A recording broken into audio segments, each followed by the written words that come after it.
Yes,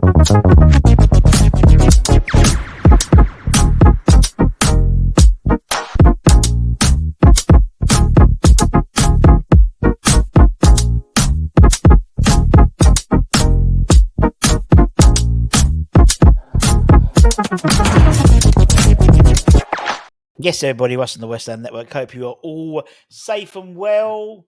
Nearly bank holiday, nearly a long weekend. I can't wait. It's Hammers Headline Sensation with the KUMB.com, boys. If you're at a loose end, maybe during the Easter break, don't forget, check out our interview with Dean Ashton. It's an hour long. If you've watched it already, go and watch it again for another hour. Very good interview. Lots of shows we've had on today. We've spoken about all the loans we've had. Anthony did a show about Ivor Toney. We also did a show about our new transfer policy, which is interesting.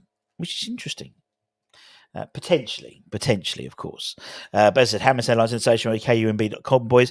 We are concentrating today on the defence. All our news is about defenders, outgoings, ingoings. And I think, in all honesty, the defence is quite an interesting one because for me, it is very much the area which requires the most surgery going into the summer. I think it's fair to say. We've been linked to the likes of someone like the Saudi Pro League, interested in Naif Agad and Kurt Zuma. They may well take both of them in the summer. And I think there's another number of centre-halves we've been linked to, number of 4 defenders we've been linked with, like Max Kilman and stuff like that. I think it's going to be a lot of moving parts when it comes to the defence, in all honesty. But let's start with someone who's currently in the squad, and that is Vladimir Coufal. Now, obviously, back in January, we activated his 1-year extension, 1-year option. We could take it off. We take up on him. That was according to the Athletic, and apparently he was very upset by the fact that we didn't offer him something more, considering the likes of Bowen had been offered. It was on a 7-year deal. His compatriot, his Czech compatriot, Tom Souček, was on a 4-year. It was a 3-4 year deal. He's on now, and so the Athletic reported today that the Hammers have actually now apparently proposed a 2-year extension rather than taking the option for the 1 year, give him a 2-year deal. But at the moment, he hasn't been able to reach an agreement. So, he's going to be here for at least 1 more year. But there could be the possibility of getting another year out of Vlad. During January, apparently an unnamed Premier League side had interest in the 31-year-old Czech international. He's on apparently 35 grand a week, which doesn't seem very high for someone who's arguably one of the first names in the team sheet in terms of the right back position, and for a side who has been playing in Europe for the last few years as well, a side he's been playing the majority of. But it looks like they're increasing his salary now. Personally, maybe rather harshly, if we've got a 1-year option, which is contractually obliged to take, do that on the same money, and the money you was going to give him extra, give to someone like Ben Johnson or give to Deanhen, because he's been a good servant. You can still get a year, 2 years out of him. There came a tipping point, Zabaleta point, where Zabaleta was really good for us, and then it just went downhill very quickly. And I have a fear with that with Vlad. It will go downhill very quickly. He's always up against genuine pace, he doesn't do very well, and the Premier League's getting faster. So for me, it's time to move on. It's time to get this going. So I would offer him the 1-year deal. It would be 32, 33. By the end of that, see you later. This is what we do. This is why we've got one of the oldest squads in the Premier League. If we've got the option to take the 1 year, just take the 1 year. Not being harsh to Vlad, but I just think that for me, we need to be looking further ahead. Not just for the next year, but next 2-3 years. We've been linked with people like Raul Bonanova, from Torino. He would come in and could be number one for the next 8-10 years, potentially, unless it was sold.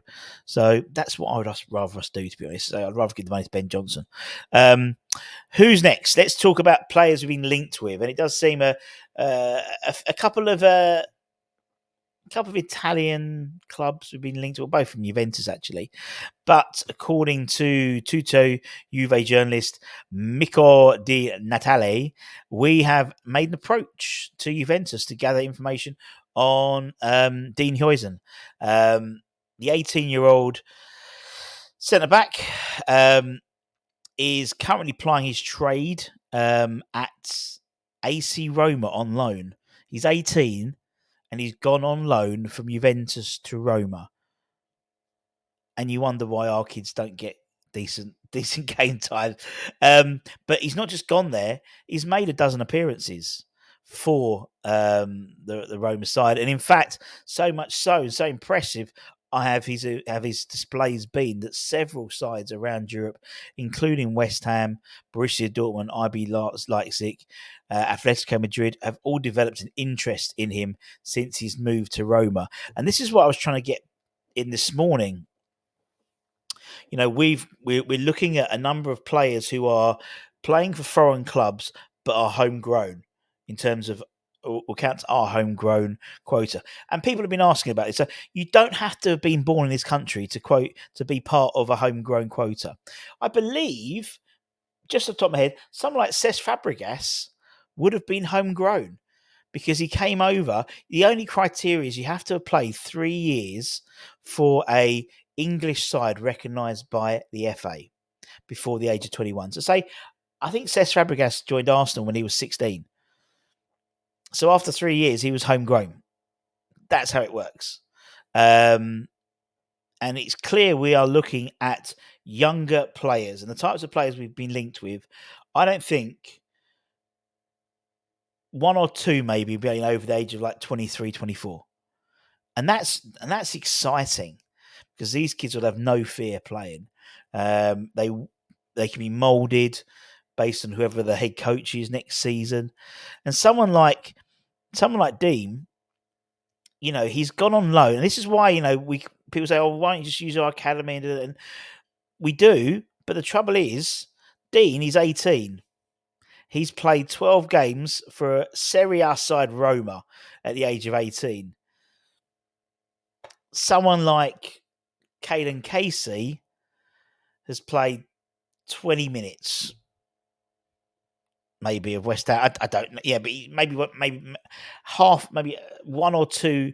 I think he's made a first team debut. Actually, thinking about it, and that's what we were saying. Yeah, he's already got more experience than pretty much all of our centre halves in terms of the youngsters. So nothing against us, but and again, it's not just a David Moyes situation. This is epidemic across the English Premier League in terms of academy players. There's a reason why Jude Bellingham left Birmingham to go and play for Borussia Dortmund, because would he have, and I said this morning, would he have had the same trajectory of a career as if he stayed at Birmingham? Would have probably played at Birmingham. Was he 16, 17 when he left, something like that? He would have probably played at Birmingham for another couple of years, maybe get bought by Liverpool or something like that, maybe go out on loan, come back, then get into the first team, and then... So he may well not have had the same trajectory that he would have had if he went to Borussia Dortmund and Real Madrid, and obviously England's benefit is because of that. Another player we've been linked with, a Juventus player currently, well, technically, is the Belgian defender Koni De Winter. De Winter's coming for the Game of Thrones geeks out there. Or is he? The 21-year-old centre half is Juventus player. We were linked with it, I think. I remember talking about him a couple of years ago when he was at Juventus. We just moved to Juventus. He's been on loan at Genoa, and he's been playing really well for them. And again, because of that loan move, he's in the shop window, and he's been, well, Genoa have got obligations to buy, and I think once he makes 23 appearances in Serie A for Genoa, it becomes an obligation to buy. I think it's on 22. So basically, Genoa are going to buy him in the summer. But there is a belief they may well flip him in the summer because there is renewed interest in him from several sides in England. The likes of us, Wolves, some of the promoted teams or due to be or the ones chasing promotion, such as Leicester, Leeds, have all shown interest in the centre half, who obviously is Belgium. And Genoa will not lose any money on him, that's for sure. And maybe interested in flipping him to get a bit of a Brucey bonus, a bit of bunts, and then looking to invest that money potentially. So that is another player we have been looking at. And finally, a player we've been looking at proverbially for the last 3 or 4 years, Jonathan Tah. Apparently, we had scouts at the Germany versus France game to watch Jonathan. He played the full 90 minutes, keeping the likes of Mbappe at bay. And there is a renewed sense of optimism of us going back in for him in the summer. Again, you look at the likes of, someone like if Agard left, if Zuma left, a back two of Jonathan Tah and Mavropanos, or maybe bringing in Max Kilman, and you've got 3 there of Max Kilman. You've got Jonathan Tah, you've got Mavropanos, maybe someone like Huijsen coming in as well. Makes that centre half dynamic really exciting potentially. And I think Jonathan is someone who, he's 28. He would be the sort of the elder statesman of the centre halves. And again, one of only a handful of players who have been over the age of, say, 24 that we've been linked with. But he could bring a lot of experience, in particular if we lose a lot of experience with the likes of Zuma and Agard leaving, potentially. So one to keep an eye out for. And that's it, my friends. Thank you very, very much for your time. Keep an eye on the channel. We'll bring you any information as soon as we get it. We'll have all the Dave Moyes press conference, all stuff like that ahead of the game. Maybe get an opposition fan as well. You never know. Strange things have happened at sea.